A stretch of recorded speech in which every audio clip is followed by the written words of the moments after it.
So, training for the David Goggins 4x4x48 Ultra Endurance Challenge Part 2. Welcome back to consecutive day 1470 of a Diary of a Runpreneur. If you believe in my mission of saving the lives of children by attempting the ultimate ultra marathon of run vlogging on consecutive days, the distance of a lap of the world, barefoot style, give this a subscribe, share, like and comment. More people we get in front of, more money we raise, more children's lives we save, which is why I do this every single day. Thank you as always, and let's get started.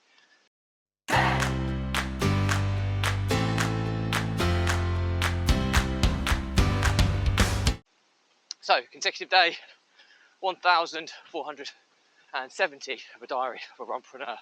And today's topic is training for the David Goggins 4x4x48 Ultra Endurance Challenge Part 2.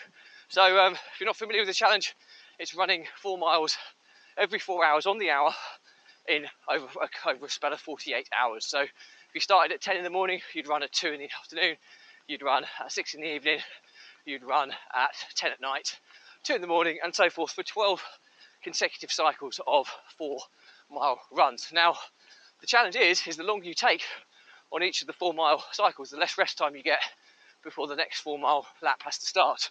So it really is a brutal challenge.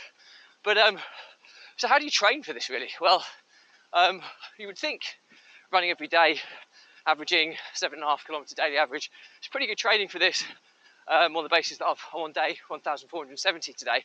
But the challenge is they come at such quick intervals. So although I run and generally have up to 24 hours rest between each run, I'm only going to get probably about 3 hours rest between each run on average, when by the time you've kind of started and stopped, got yourself kind of dressed down, before you can kind of rest before the next lap. I've done other ultra marathons that have been of a similar format, but only over 24 hours. So Equinox 24 was a team relay where I was running in a team of 5 10k loops, and I did 7 loops in 24 hours to 70 kilometers in 24 hours, which is pretty much the same distance as what this challenge will be, over half the amount of time. But I think the challenge for this is going to be more down to the fact that you're going to be sleep deprived for 48 hours as opposed to 24, and the continuous cycle, rather than doing 7 laps, I'm going to have to do 12 laps. So I'm under no illusion this is going to be the hardest thing I've ever done. But today's been this weekend's been a really good training event for me, really. I've on yesterday and today, we've had our local community village football tournament, where it's a big annual event. It runs over 2 separate weekends, and it's relentless. You've got a crazy number of football teams every day playing in a tournament format under 5-a-side. So I've reffed both days this weekend and then run home.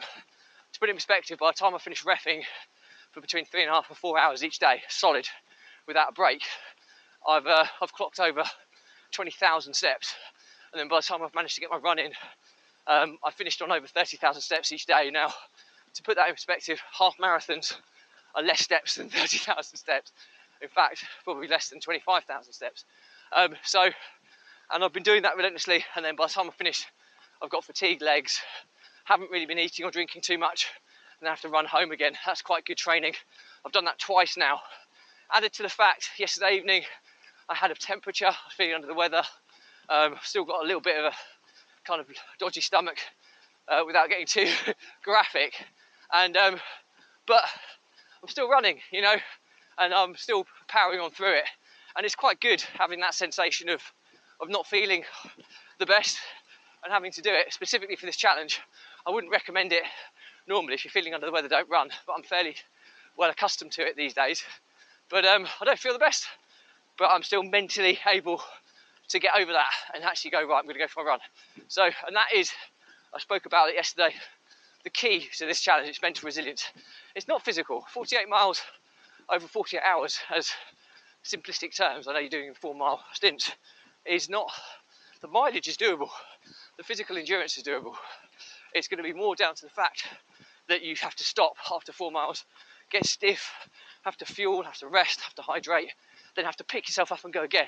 It's that process of picking yourself up and going again when they're going to be unfavourable conditions. You're not going to be feeling the best. You're going to be tired. You're going to be run down. You're going to be stiff. The last thing you're going to want to do is run another 4 miles and then have to do that over and over and over again for 12 recurrences. Is incredibly demoralising.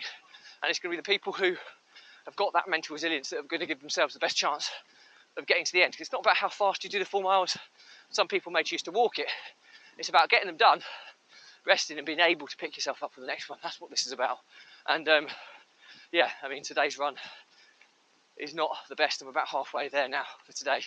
I'm feeling really tender in my stomach, to the extent that I'm thinking I need to get home for the toilet without being too graphic, as I said. But it's mind over matter. So that's where the benefit of these runs are. So learnings from my diary today are going to be similar to yesterday's. Is the David Goggins 4x4x48 challenge. I've never done it. I'm training for it, but my understanding of it is it's going to be a battle of wills. It's going to be a mental resilience battle as opposed to a physical endurance one. Yes, it is going to have an element of physical endurance, but it's the ability to keep picking yourself up over 12 repetitive cycles of making yourself do something that every ounce of your body and mind are going to be saying, oh, don't do it, just stop. And that's going to be the ability to overturn those thoughts, get yourself up and get cracking for the next lap. So yeah, hope that's useful. Any questions or comments, drop me a line. I'll respond to everyone. Do remember though, if you believe in my mission of saving the lives of children by attempting the ultimate ultra marathon of run vlogging on consecutive days, the distance will lap the world, barefoot style. Give us a subscribe, share, like and comment. More people we get in front of, more money we raise, more children's lives we save, which is why I do this every single day. Thank you as always. Stay positive, stay happy. I'll see you again tomorrow.